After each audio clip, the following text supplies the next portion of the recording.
السلام علیکم ورحمۃ اللہ وبرکاتہ۔ ہم مدد کیسے کر سکتے ہیں؟ اللہ رب العزت نے جو مال و دولت ہمیں دیا ہے، ایک طریقہ یہ ہے کہ سب کا سب صرف اپنی ضروریات اور خواہشات پر خرچ کر لیں، تو یہ ایسے ہی ہے کہ پیسہ آیا اور استعمال ہوا اور اس کا نام و نشان مٹ گیا۔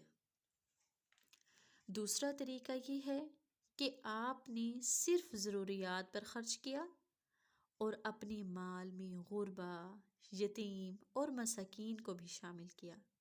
مثلا کسی غریب کے گھر راشن ڈلوا دیا، کسی کی فیس ادا کر دی، کسی کا بل اتار دیا، اپنے بھائی یا بہن کی مالی مدد کر دی۔